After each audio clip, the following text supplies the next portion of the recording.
Do you expect Nigeria to go on and win the trophy? My expectation is high this AfCon, actually. When you miss out on the World Cup, this is a moment where you can kind of put it right. In Nigeria, you play for like a bigger purpose. That the thing that makes it, something different and yeah, the best experience I've had in football. Today, I am here introducing Will Troost-Ekong, who is formerly the Super Eagles captain and the man who used to step up and take penalties ahead of Victor Osimhen. Will, welcome to the show. Thank you so much, Steve. Appreciate being on. Talk me through that. Come on, how did you take that responsibility on to step up and take penalties ahead of the main man for the Super Eagles? You know, I think it's kind of something that happened over time. The first one I took in the national team was we played in the World Cup playoff doubleheader against Ghana. We drew the first game away and the second game at home. And I'd been taking penalties in training. I love taking penalties in training. That's probably the only time I really get a chance to shoot on target. During the game, the penalty came in just before half-time. They were 1-0 up. So, yeah, it was a big pressure moment. And then I kind of saw Victor looking over at me, holding the ball. And, he was like, you take it. And I was like, all right, okay, I'll take it then. And then from that moment on, I kind of stuck with it. Yeah, and since then, I managed to stay on them. I've had a bit of luck. Some of them gone under the goalkeeper. Some have just gone in. But yeah, as long as you keep scoring them, you stay on the pen. So that's how it really started. You started playing for the Netherlands until, I believe, under 21s, under 20s, yeah. Under 20s, right? And then you stepped into Nigeria. How did that come about for you to transition over to play for Nigeria? Yeah, I was at the Spurs Academy cleaning Steven Caulker's boots. He was the first team player who I was looking up to. They always used to call me Baby Steve, I think, in my first couple of weeks. When I got released at 19, I got a third-year scholar, got released. I went back to Holland and I made my professional debut for a team called FC Groningen. And then I went on loan to a different team in the second division, got promoted, and then I continued to play my first full season, first team player. And I had a chance to do some media stuff. And I said, I would love to play for Nigeria one day. And then it was the end of the season. We got relegated that year from the top division in Holland. And I got a phone call from my coach at the time for my team in Holland, who said someone from Nigeria had reached out and they're trying to get my number to speak to the national team coach, who was Steven Caulker at the time. So he was a big legend, a defender, captain, player, won the AfCon. But I was quite skeptical that he would actually call me. And then one afternoon, I remember sitting at home and my phone went with a Nigerian number.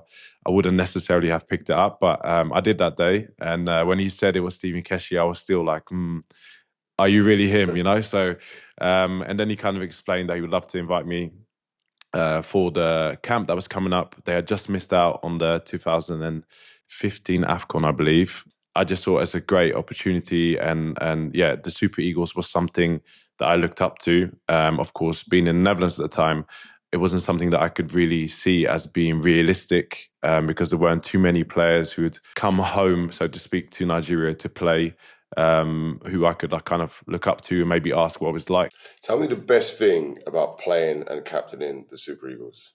Yeah, I mean, you probably would have had the same experience, when you captained Sierra Leone. But I think when you go back to Africa and you see how much football means to the people, how it kind of engulfs a nation, is something that you can't really describe, And I think when you go then talk about the tournaments, and particularly AfCon, it's like a celebration of African football excellence across the board. It's so exciting to see all the teams turn up with their own flair, swagger. All the players are, eccentric, enjoying themselves, and so are the fans. So it's a lot because it can be a really difficult wave to ride because it's very extreme highs, very extreme lows, and there's no real in between. Expectation in Nigeria, of course, is immense. Seeing the history of the players that have been there before and what they had achieved. So in Nigeria, you play for a bigger purpose. So it means a lot to family, to friends. And I think when I've spoken to other players who play for national teams in Europe or in Holland or even England, I think there is something special, but I don't know if they would have that same feeling, connection. And even just being in and around the country, every person would know who you are and come up to you and try and speak to you. So, I think that's the thing that makes it, something different and the best experience I've had in football. You've experienced a lot of heartbreak that comes with football. It's part of being a footballer. I've experienced plenty myself. One of that was the cup final loss in the previous AfCon. One of that was just narrowly missing out on the World Cup recently.